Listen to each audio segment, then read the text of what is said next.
September 16, 1939, marked a significant turning point in the early days of World War II. As the German forces continued their siege of Warsaw, tightening their grip on the beleaguered Polish capital, the geopolitical landscape shifted dramatically. The Soviet Union, having watched the developments from the sidelines, began to prepare for a move that would reshape the fate of Poland and further complicate the conflict. The day underscored the dire situation faced by Poland, the calculated maneuvers of the Soviet Union, and the Allied powers' ongoing struggle with strategic paralysis. It also highlighted the growing global implications of a war that was rapidly expanding beyond its initial boundaries. The German campaign, pressing the siege of Warsaw. By September 16th, the German Wehrmacht had consolidated its positions around Warsaw, continuing its relentless bombardment and preparing for a final push to break the city's defenses. The blitzkrieg tactics, swift, coordinated attacks by tanks, mechanized infantry, and air support, had already proven devastatingly effective in the earlier phases of the invasion, and now they were being employed to their fullest extent to compel Warsaw's surrender. On this day, German forces focused on tightening the noose around the Polish capital, aiming to cut off any remaining lines of communication and supply. The Luftwaffe carried out intense bombing raids, targeting both military installations and civilian infrastructure to sow chaos and demoralize the defenders. The psychological impact of these raids was profound, with entire neighborhoods reduced to rubble and thousands of civilians killed or wounded. Reports from within Warsaw painted a grim picture of destruction and despair, as the city braced for what many feared would be an imminent ground assault. The German High Command was determined to force a swift surrender of Warsaw to avoid the prolonged urban combat that could bog down their forces. The strategic goal was clear: to end the campaign in Poland quickly and decisively, allowing the Wehrmacht to redeploy its forces for future operations elsewhere in Europe. German propaganda continued to frame the invasion as a necessary and defensive measure, emphasizing the successes of the military campaign and portraying the conflict as a righteous struggle to secure Germany's eastern frontiers. The Polish resistance, holding the line amidst encirclement. Despite the overwhelming odds, the defenders of Warsaw remained resolute. The Polish military and civilian volunteers continued to prepare for the possibility of a ground assault, fortifying positions and building makeshift defenses throughout the city. Under the leadership of General Walerian Chuma and Mayor Stefan Starzyński, Warsaw's inhabitants exhibited remarkable resilience in the face of adversity. On September 16th, the Polish defenders worked tirelessly to bolster their defenses, digging trenches, erecting barricades, and preparing for street-to-street fighting should the Germans attempt to storm the city. The Polish Air Force, though heavily outnumbered and outgunned, made sporadic attempts to challenge the Luftwaffe and protect key areas from aerial bombardment. These efforts, while largely symbolic, served as a morale boost to the defenders and a testament to their determination to resist. The humanitarian situation inside Warsaw continued to deteriorate rapidly. Hospitals were overwhelmed with casualties, and essential supplies, including food, water, and medical equipment, were nearly exhausted. The constant threat of bombing raids made it nearly impossible to distribute aid or evacuate civilians from the most heavily affected areas. Despite these dire conditions, the spirit of defiance among Warsaw's residents remained strong, buoyed by Starzyński's daily radio broadcasts that called for unity and courage in the face of the German onslaught. However, the reality of the situation was becoming increasingly bleak. With the city completely encircled and no hope of relief from the outside, the defenders faced a grim choice: continue to fight on in the face of certain defeat or surrender to spare further civilian suffering and destruction. The decision was further complicated by fears of harsh reprisals and occupation by German forces. The Soviet Union prepares to enter the conflict. As the siege of Warsaw continued, a significant development unfolded to the east. The Soviet Union, having closely monitored the German invasion of Poland, began to prepare for its own intervention in the conflict. On September 16th, Soviet forces were placed on high alert, with troops and equipment being mobilized along the eastern Polish border. The secret protocol of the Molotov-Ribbentrop Pact, signed between Nazi Germany and the Soviet Union on August 23, 1939, had outlined a division of Eastern Europe into spheres of influence, effectively carving up Poland between the two powers.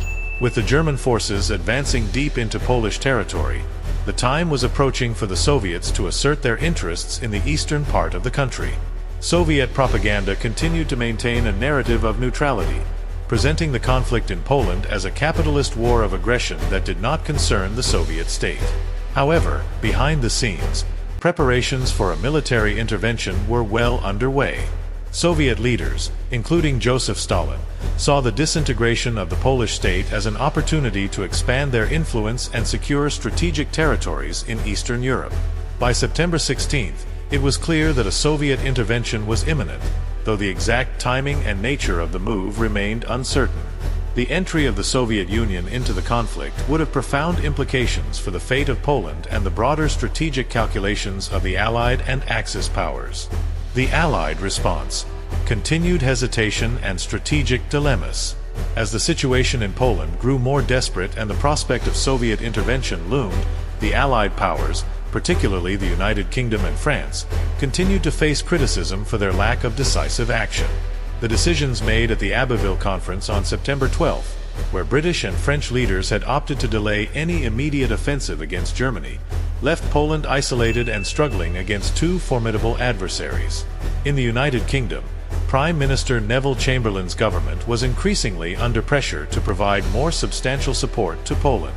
Public opinion was turning against the government, with many Britons feeling that their leaders had failed to honor their commitments to Poland and had not done enough to confront Nazi aggression. The British Expeditionary Force, BEF, was still in the process of deploying to France, and there were significant logistical challenges to overcome before a coordinated Allied response could be mounted. On September 16th, discussions within the British War Cabinet focused on potential military actions, such as air raids on German industrial targets or a more aggressive naval blockade to weaken the German war effort. However, concerns about the readiness of the Royal Air Force, RAF, for such operations and the potential for civilian casualties led to continued hesitation. The Royal Navy maintained its blockade of Germany, aiming to disrupt supply lines and weaken the German economy over the long term. In France, the government of Prime Minister Édouard Daladier faced similar challenges. The French army remained heavily focused on defending the Maginot Line and preparing for a potential German offensive in the west. The limited incursions into the Saar region were more symbolic than substantive, reflecting the French military's cautious approach to engaging German forces directly. Many within France were growing increasingly frustrated with the government's strategy, which seemed to prioritize avoiding immediate conflict over actively supporting Poland.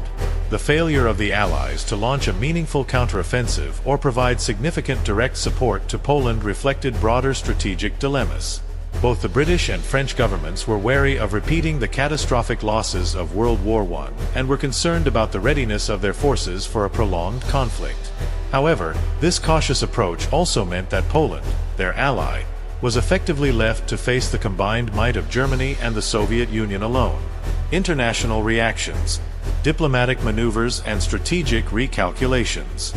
The impending Soviet intervention and the ongoing siege of Warsaw prompted strong reactions from the international community, leading many nations to reassess their positions and strategies in response to the rapidly evolving conflict. In the United States, President Franklin D. Roosevelt maintained a stance of neutrality but was increasingly aware of the potential implications of the conflict for global stability. On September 16th, discussions within the U.S. government focused on the possibility of expanding support to the Allies, including economic and material aid through measures like the cash and carry policy.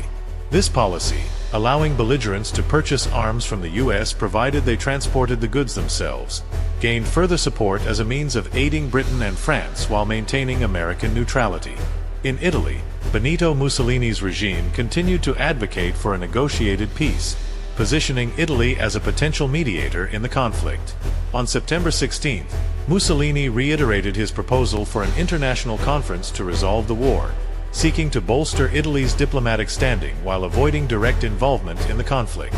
However, this offer was largely dismissed by the Western Allies, who viewed it as an attempt to weaken their resolve and buy time for the Axis powers.